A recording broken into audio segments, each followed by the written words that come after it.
राज Mishra ji, comparison है ये, और मुस्लिम पक्ष ये आरोप लगा रहा है कि नहीं साहब, हिंदू अपने त्योहार मना ले रहे हैं लेकिन हम नहीं बना पा रहे। जितना नियम कानून बन रहा है वो मुसलमान कह रहे साहब हमारे लिए बन रहा है, हिंदुओं के लिए नहीं बन रहा है। जबकि आप सिचुएशन देखेंगे तो जो एडमिनिस्ट्रेशन है उसने सारी, आप कह सकते हैं पॉइंट टू पॉइंट, चाहे वो कावड़ हो, चाहे वो लाउड स्पीकर्स हो, कितने डेसिबल आवाज होगी, ये सब जगह लोगों ने फॉलो किया।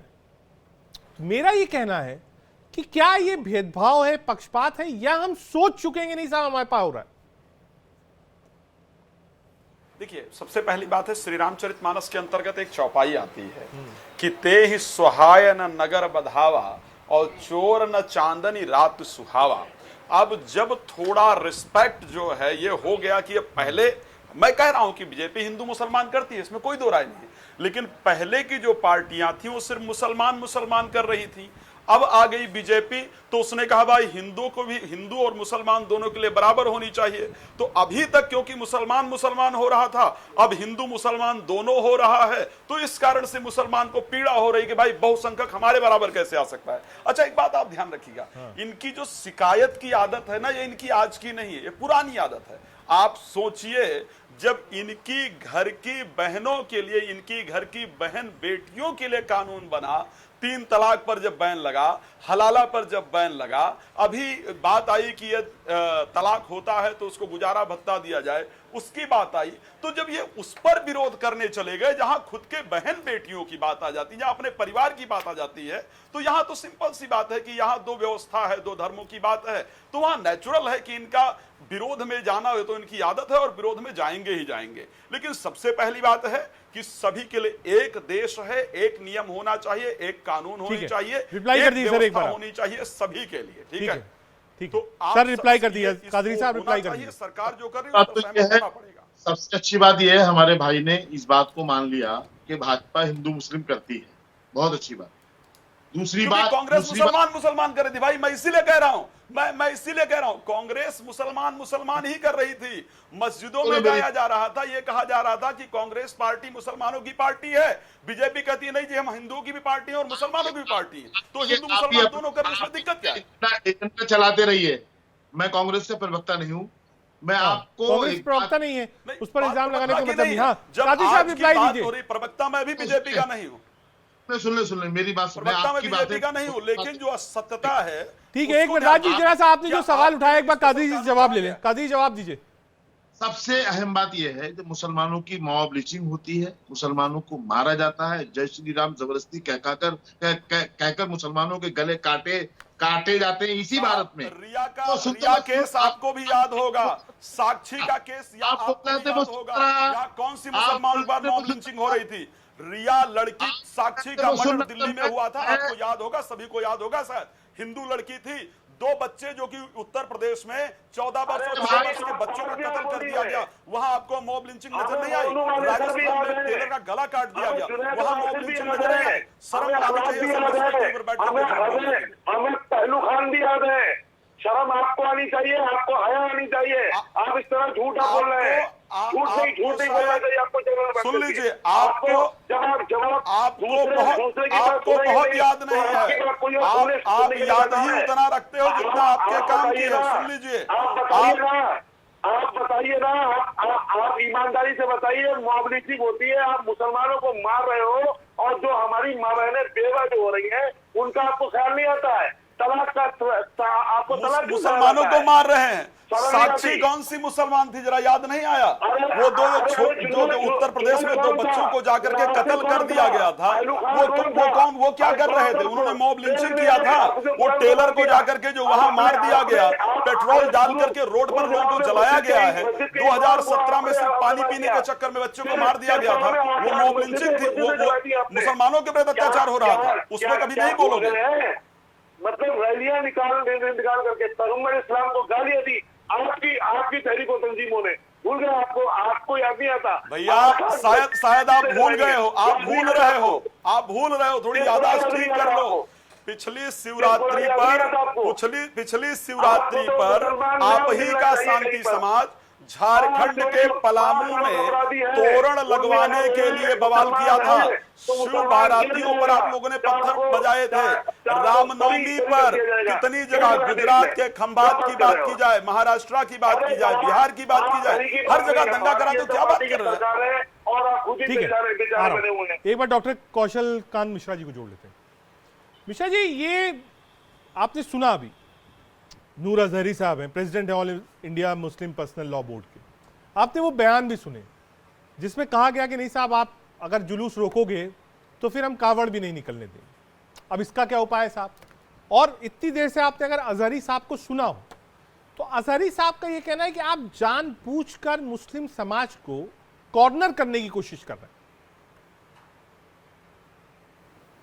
नहीं, वो मुस्लिम समाज जो कानून व्यवस्था को कभी मानता नहीं था और सरकारें तुष्टीकरण के चक्कर में उनके ऊपर कोई कानूनी कार्रवाई नहीं करती थी, उनको अब कानून के होने का एहसास हो रहा है। समस्या यहाँ पे आती है। अभी मैं सुन रहा था, एक वीडियो वायरल हो रहा है, मैं उसकी सत्यता पे नहीं कह सकता, अमेठी का कहा जा रहा है। हाँ। उसमें कहा जा रहा है कि हिंदुस्तान में रहना हुसैन हुसैन कहना।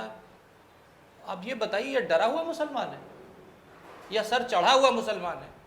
साहब, तुष्टीकरण ने वो जितने भी बलवाई हैं, हाँ। जितने भी उपद्रवी हैं, हर जगह होते हैं, लेकिन स्पेशली ये लोग, जो लोग ये कह रहे हैं कि हिंदुस्तान में रहना तो हुसैन हुसैन कहना, इनके बारे में क्या जवाब देना चाहेंगे आप? और तुष्टीकरण की पराकाष्ठा के कुछ एग्जाम्पल बता देता हूं। जब देश आजाद हुआ था तो हिंदू पर्सनल लॉ बोर्ड आया, यूसीसी नहीं आया। ठीक है। गोरक्षकों पे गोली चली, साहबानों के केस हुआ, पार्लियामेंट के थ्रू महिला के, जिसमें सुप्रीम कोर्ट ने उस महिला के साथ खड़ी हुई, उस आदेश को पलटा गया। माइनॉरिटी कमीशन बनाया, हिंदुओं को तोड़ करके हिंदुओं से सिख और जैन को माइनॉरिटी बनाया गया। वर्सिफ एक्ट आया, उसके बाद राइट टू एजुकेशन बिल में माइनॉरिटीज को हटा दिया गया सारे इंस्टीट्यूशन में। आपको पता है, राइट टू एजुकेशन बिल सारे स्कूलों में लागू होता है, पर माइनॉरिटी उससे बाहर होते हैं। और सबसे बड़ी बात, 2014 के इलेक्शन के पहले करोड़ों की, हजारों करोड़ की दिल्ली की सरकारी प्रॉपर्टी जिनके मामले कोर्ट में लंबित थे, माननीय मनमोहन सिंह जी की सरकार ने वो सारी संपत्ति कोर्ट से में लड़ाई करने को मना कर दिया और सारी वक्फ बोर्ड को दे दी। तो ये तुष्टीकरण का जो हमेशा से अफीम चटा करके एक पर्टिकुलर सेक्शन ऑफ सोसाइटी को उसके नशे में धुत कर रखा है, अब वो नहीं हो पा रहा है। ठीक है, भुवन जोशी जी को जोड़े। सबसे बड़ी भुवन जी, समस्या है बीजेपी कहती है कि अपीजमेंट की पॉलिटिक्स विपक्ष करता है माइनॉरिटी के वोट बैंक के लिए, ये आरोप आप पे। एग्जाम्पल के साथ कानूनन तौर पे सब कुछ डॉक्यूमेंटेड है। कोई ठीक चीज है, हवा भुवन जोशी जी एक बार रिप्लाई कर दीजिए। क्या विपक्ष जो है वो अपीजमेंट पॉलिटिक्स करता है? और इन्होंने एग्जाम्पल्स भी कोट किए।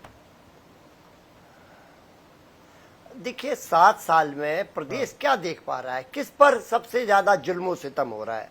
क्या ये प्रदेश नहीं जानता कि ओबीसी, एससी और माइनॉरिटी पर कितना जुल्म सितम हो रहा है सरकार में? ये जानता है। चुनाव परिणाम बताने को काफी है कि किस प्रकार ये सरकार जुल्म करने का काम करती है। अभी आप देखिए, हाथरस की घटना घटी, उसमें सबसे ज्यादा एससी ओबीसी जाति के लोग थे, और ये इन्हीं के प्रशासन में योगी जी का ही तो सरकार चल रही है, भाजपा की सरकार ही तो चल रही है। तो ये इनकी अपनी जिम्मेदारी से भागने की कोशिश क्यों करती है? अगर इस प्रदेश में कोई कुछ बात कर रहा है तो इनका इंटेलिजेंस कहाँ है? और वो बात तय होना चाहिए कि वो बात संवैधानिक है कि नहीं। ये संवैधानिक बात अगर इनको भी तय करना पड़ेगा, इस देश में रहना है, वंदे मातरम कहना होगा, अन्य तरह के डायलॉग ये लोग देते हैं, क्या वो संविधान में लिखे हुए हैं?